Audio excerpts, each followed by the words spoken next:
গত 10 দিনে আমাদের রাজ্যে সাংস্কৃতিক জগতে দুজন নক্ষত্রের পতন আমরা সম্মুখীন হয়েছি। পদ্মিনী চক্রবর্তী এবং হীরা দে, এই দুজন নৃত্যশিল্পী প্রথিতযশা কিংবদন্তি এই নৃত্যশিল্পীদ্বয়, তাদের প্রয়াণে আমি গভীর শোক ব্যক্ত করছি।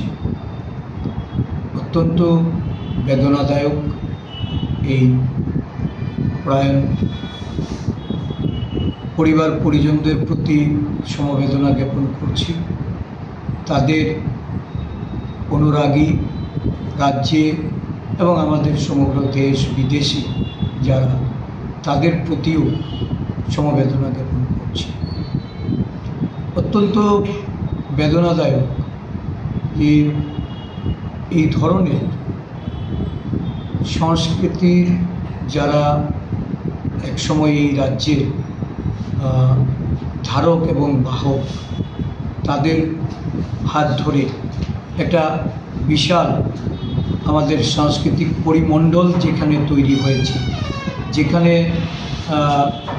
হাজার হাজার নৃত্যশিল্পী তাদের প্রশিক্ষণে আজকে সারা দেশব্যাপী যারা এই রাজ্যের সুনামকে তুলে ধরছেন, যাদের শিক্ষায় আজকে এই দেশের সাংস্কৃতিক জগৎ সমৃদ্ধ হচ্ছে, এই তাদের প্রয়াণে রাজ্যের তথ্য সংস্কৃতি দপ্তরের তরফ থেকে আমরা সেই মূল্যায়নটা লক্ষ্য করিনি। এটা অতীব দুঃখের সঙ্গে বলতে হচ্ছে যে ধরনের সম্মান বা শ্রদ্ধা জানানো আমাদের প্রয়োজন ছিল রাজ্য সরকারের তরফ থেকে বা রাজ্যের তথ্য সংস্কৃতি দপ্তরের তরফ থেকে, এটা বোধহয় তাদের ক্ষেত্রে এটা দেখা যায়নি। পার্শ্ববর্তী রাজ্য আসাম গত কিছুদিন আগে, এটা সকলেই আপনারা অবগত হয়েছে যে সেখানকার একজন শিল্পী জুবিন গর্গ, তার মৃত্যুতে আসাম রাজ্যে তাদের যারা সংস্কৃতি মনা মানুষ, তাদের মধ্যে যেমন একটা বড় ধরনের শ্রদ্ধা জানানোর সেখানে যেমন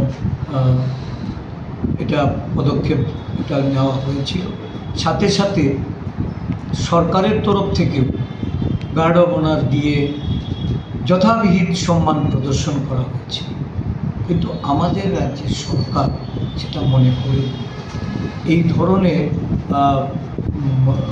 প্রথিতযশা শিল্পীদের, তাদেরকে সম্মান প্রদর্শন করা মানে রাজ্যের সংস্কৃতিকে আরও বেশি করে জনগণের কাছে তাদের পৌঁছে দেওয়া। বর্তমান সরকার সংস্কৃতির কথা বলেন, বর্তমান সরকার এই বর্তমান পরিস্থিতিতে আমাদের যে সংস্কৃতির আরও বেশি করে জনগণের কাছে পৌঁছে দেওয়া, তার জন্য যে সরকারি পদক্ষেপগুলি, কিন্তু দেখা গেল এই ধরনের শিল্পীদের তাদের চলে যাওয়াটাকে আমরা কোনোভাবেই মূল্যায়ন করতে পারি। শ্রদ্ধা জানাতে আমাদের কোথাও যেন একটা সীমাবদ্ধতা ছিল, আমরা কুণ্ঠিত ছিলাম।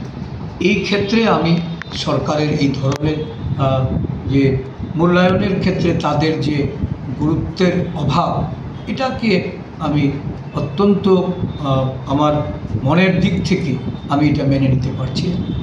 আমার মনে হয় যে তাদের প্রতি যে ধরনের শ্রদ্ধা নিবেদন করার প্রয়োজন ছিল, সেটা থেকে সরকারের একটা বড় ধরনের ঘাটতি।